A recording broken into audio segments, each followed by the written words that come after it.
ரொம்ப சூப்பரான வாழைக்காய் வறுவல். இது எல்லா வெரைட்டி ரைஸ் கூடயும் சாப்பிட்றதுக்கு அவ்வளோ சூப்பராக இருக்கும். இப்போ வாங்க இதை எப்படி செய்யறதுன்னு பார்க்கலாம். இதுக்கு இதெல்லாம் தான் தேவையான இன்க்ரீடியன்ட். மறக்காமல் சேனலை சப்ஸ்கிரைப் பண்ணி சப்போர்ட் பண்ணுங்கள்.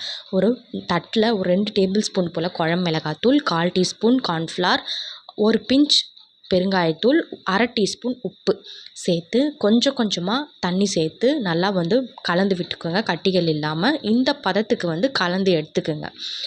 இப்போது ரவுண்டாக கட் பண்ணி வச்சுருக்க வாழைக்காவை இது கூட சேர்த்துக்குங்க.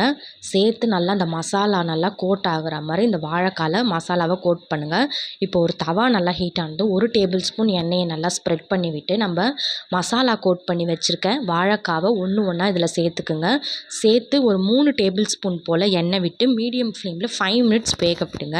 இப்போ 5 மினிட்ஸ்க்கு அப்புறம் ஆப்போசிட் சைட் திருப்பி போட்டு அகெயின் ஒரு 3 டேபிள் ஸ்பூன் போல் எண்ணெய் சேர்த்து மீடியம் ஃப்ளேமில் 5 மினிட்ஸ் நல்லா வேக விட்டு எடுத்திங்கன்னா சூப்பர் டேஸ்ட்டான வாழைக்காய் வறுவல் ரெடி ஆகிடும். இந்த வாழைக்காய் வறுவல் வெரைட்டி ரைஸ் லைக் லெமன் சாதம், புளி சாதம், கீரை சாதம், சாம்பார் சாதம் இதுக்கெலாம் ரொம்ப டேஸ்ட்டாக இருக்கும். நல்லா மொறு வாழைக்காய் வறுவல் இப்போ ரெடி ஆகிடுச்சு. பாருங்கள், உள்ளே நல்லா மெத்துன்னு இருக்குது, வெளியே எவ்வளோ கிறிஸ்பியாக இருக்குதுன்னு. மறக்காமல் ட்ரை பண்ணிவிட்டு சொல்லுங்கள். நன்றி.